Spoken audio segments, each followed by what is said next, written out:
Assalamualaikum warahmatullahi wabarakatuh. Kembali lagi bersama saya Hajria dari FKIP PGSD Universitas Sulawesi Tenggara. Kali ini saya akan bahas tentang populasi dan sampel penelitian. Langsung saja ke pengertian populasi. Populasi secara bahasa diartikan sebagai seluruh jumlah orang atau penduduk di suatu daerah serta memiliki ciri-ciri atau karakteristik tertentu. Kemudian, populasi secara penelitian yaitu seluruh objek yang menjadi sasaran penelitian yang memiliki ciri khas dan karakteristik tertentu. Adapun yang dikemukakan oleh Ridwan pada tahun 2003 yaitu populasi yaitu wilayah generalisasi yang terdiri atas objek atau subjek yang mempunyai kualitas dan karakteristik tertentu yang ditetapkan oleh peneliti untuk dipelajari dan kemudian menarik kesimpulan. Kemudian pengertian sampel. Sampel secara bahasa diartikan sebagai sebagian dari kecil yang mewakili kelompok atau seluruhnya yang lebih besar. Menurut Sugiono 2012 lalu, sampel adalah bagian dari jumlah dan karakteristik yang dimiliki oleh populasi tersebut. Kemudian, sampel merupakan bagian dari jumlah populasi yang dipilih untuk sumber data tersebut, yang dikemukakan oleh Sukardi 2011 lalu.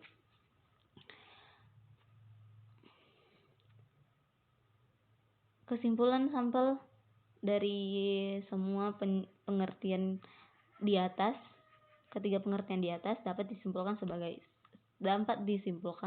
sampel yaitu bagian kecil yang dapat mewakili serta menggambarkan populasi menjadi objek penelitian.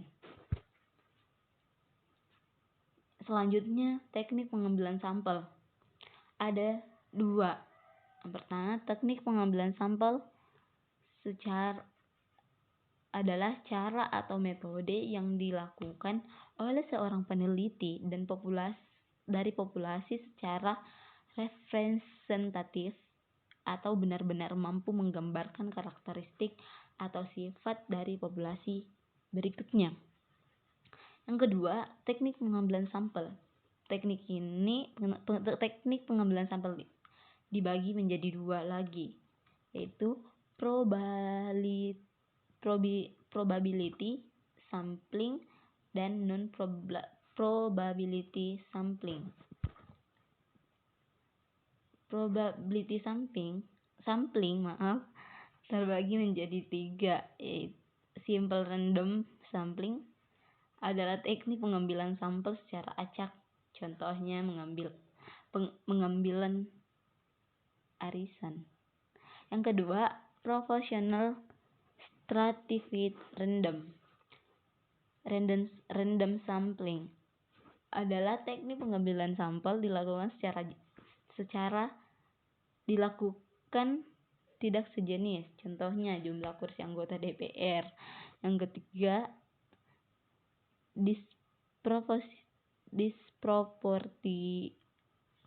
proportional stratified random sampling adalah penentuan sampel dari populasi secara acak dan berstrata, akan tetapi terdapat sebagian tidak secara proporsional. Contohnya, perusahaan tertentu memiliki karyawan dari lulusan SMK dan SMA. Yang keempat, cluster sampling adalah daerah yang digunakan apabila objek yang akan diteliti atau sumber data sangat luas. Contohnya, penduduk di suatu negara, provinsi, atau kabupaten. Non-probability sampling. Yang pertama, sampling sistematis adalah pengambilan sampel yang didasarkan atas urutan. Contohnya yang sudah diberi nomor urut. Yang kedua, sampling kuota adalah teknik sampling yang digunakan untuk menentukan sampel dari populasi yang mempunyai ciri-ciri tertentu. Contohnya, diadakan penelitian peningkatan presentasi guru sebanyak 80 orang. Yang ketiga, sampling insidental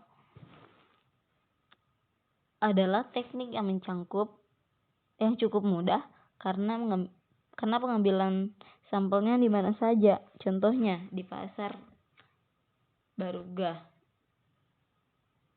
Di pasar Baruga jam tangan sangat murah dan berkualitas. Jadi pengambilan sampel dibatasi.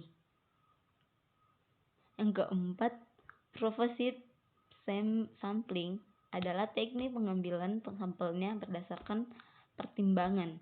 Contoh, seorang hendak meneliti tentang model-model pembelajaran matematika. Selanjutnya, sampel jenuh adalah teknik pengambilan sampel apabila seluruh anggota populasi dijadikan sebagai sampel penelitiannya. Contoh, jumlah populasi kecil mempunyai jumlah 30. Dan yang terakhir ada showball